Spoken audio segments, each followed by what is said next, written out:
Hello guys! Welcome back to my channel. Today's video, nagpa-practice po kami ng earthquake and fire safety. Napakadami kong estudyante guys. 45 yan na mga bata sa isang classroom. Yan, kailangan maingatan mo yan sila na bumaba muna sa 4th floor kami guys. From 4th floor hanggang dun sa pinakalabas ng school, yung practice namin kung paano kami bababa. Kailangan wala dyan madisgrasya, walang magalusan. Ang hirap maging guro, no? Hindi lang pagtuturo ang inaatupag namin guys, ang dami pa pagdidisiplina o kagaya niyan. Safety para sa earthquake tsaka sa fire. Ayan, so kailangan makipag-anuhan ka dyan ng maayos. Kailangan makababa kami ng maayos at makaakyat kami ulit sa 4th floor ng maayos na walang madidisgrasya. Yan, na-imagine nyo ba yung stress ng teacher? Kaya yung mga iba namin ako teacher, nabalitaan nyo naman siguro may namatay na sa stress. Dahil ito mga magulang din kuminsan, hindi rin nakaintindi. Reklamo ng reklamo, inireklamo si teacher dahil nabully yung kanyang anak.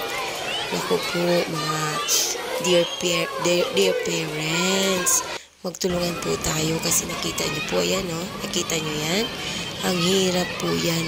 Kaya Monday, maganda pa yung boses namin. Pagdating ng Friday, wala na. Iba na yung boses namin. Nagtatransform na kami.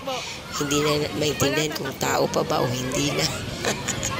Kaya naman makikiusap na lang tayo, no? Mahal naming mga magulang. Huwag masyadong dandan lang, unting unawa, unting pagmamahal at respeto rin sa mga teachers. Huwag bentang ng bentang dahil hindi basta-basta yung trabaho namin. Itong part lang na ito na trabaho, kita nyo naman, no, sa daming bata. Sa school namin, mga 8,000 kami. Yung pagdidrill namin ng ganyan, sabay-sabay kaming lalabas. So, kailangan walang isang batang masaktan dyan.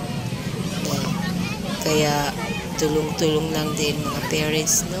Huwag masyadong i-diin si teacher, no? Kung mga pasaway yung mga anak natin, kausapin din natin sa bahay. Tulungan din po natin mga teachers.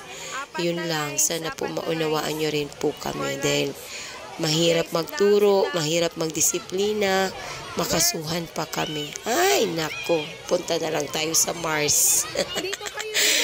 Right? That's all for my video today. Mahal naming mga magulang. Dahan-dahan lang.